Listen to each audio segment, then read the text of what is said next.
ರಥ ಸಪ್ತಮಿಗೆ ಸೂರ್ಯ ನಮಸ್ಕಾರ ಮಾಡೋದ್ಯಾಕೆ? ಸೂರ್ಯ ನಮಸ್ಕಾರ ಹುಟ್ಟಿದ್ದು ಹೇಗೆ, ಯಾರಿಂದ ತಿಳ್ಕೊಳ್ಳೋಣ.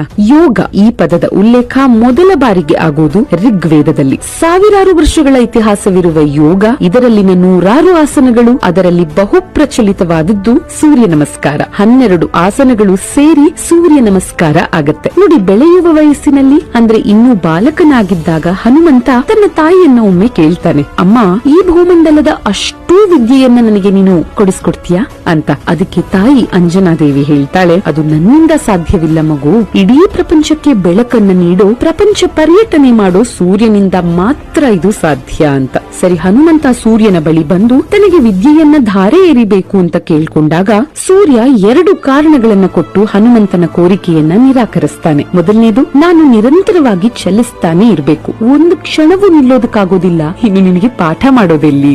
ಎರಡನೆಯದ್ದು, ಭಾರಿ ಶಾಖ, ನನ್ನ ಜೊತೆಗೆ ಇದ್ದು ನೀನು ಪಾಠವನ್ನ ಕಲಿಯೋದು ಬಹಳ ಕಷ್ಟ, ಈ ಶಾಖವನ್ನು ನೀನು ಸಹಿಸೋದಿಲ್ಲ ಅಂತ. ಹನುಮಂತ ಹೇಳ್ತಾನೆ, ನಿಮ್ಮೊಂದಿಗೆ ನಾನು ಸಹ ಪ್ರಪಂಚ ಪರ್ಯಟನೆ ಮಾಡೋದಕ್ಕೆ ಸಿದ್ಧ, ನೀವು ರಥದಲ್ಲಿ ಚಲಿಸ್ತಾ ಇರಿ, ನಿಮ್ಮೊಂದಿಗೆ ನಾನು ಚಲಿಸ್ತಾ ಪಾಠ ಕಲಿತೀನಿ, ಇನ್ನು ನಿಮ್ಮ ಶಾಖ ಅದನ್ನ ನಾನು ಖಂಡಿತ ತಡಿತೀನಿ. ಹಾಗಂತ ನಾನು ಮನಸ್ ಮಾಡಾಯ್ತು, ಪಾಠ ಶುರುವಾಗ್ಲಿ ಅಂತ. ಇದಕ್ಕೊಪ್ಪಿದ ಸೂರ್ಯ ತನಗೆ ಗೊತ್ತಿರೋ ಅಷ್ಟೂ ವಿದ್ಯೆಯನ್ನ ಶಿಷ್ಯನಾದ ಹನುಮಂತನಿಗೆ ಧಾರೆ ಎರಿತಾನೆ. ವಿದ್ಯೆ ಕಲಿತ ನಂತರ ಗುರುದಕ್ಷಿಣೆ ಅಂತ ಏನನ್ನಾದ್ರೂ ಕೊಡ್ಬೇಕಲ್ಲ, ಅದಕ್ಕೆ ಹನುಮಂತ ತಾನೇ ಸ್ವತಃ ಸೂರ್ಯನಿಗೆ 12 ವಿವಿಧ ಭಂಗಿಗಳಲ್ಲಿ ತಾನು ನಮಿಸ್ತಾ ಇರೋದರ ಸೂಚಕವಾಗಿ ಒಂದು 12 ಆಸನಗಳ ನಮಸ್ಕಾರವನ್ನ ವಿನ್ಯಾಸಗೊಳಿಸ್ತಾನೆ. ಅದುವೇ ಸೂರ್ಯ ನಮಸ್ಕಾರ ಅಥವಾ ಸನ್ ಸ್ಯಾಲ್ಯುಟೇಷನ್ಸ್. ಸೂರ್ಯನಿಗೆ ಅಂತ ಹನುಮಂತ ವಿನ್ಯಾಸಗೊಳಿಸಿದ ಈ ನಮಸ್ಕಾರ, ಹಾಗಾಗಿನೇ ರಥ ಸಪ್ತಮಿಯ ದಿನ ಇಂಥ ನಮಸ್ಕಾರವನ್ನ ನಾವು ಸೂರ್ಯನಿಗೆ ಮಾಡೋದು ಬಹಳ ವಿಶೇಷ.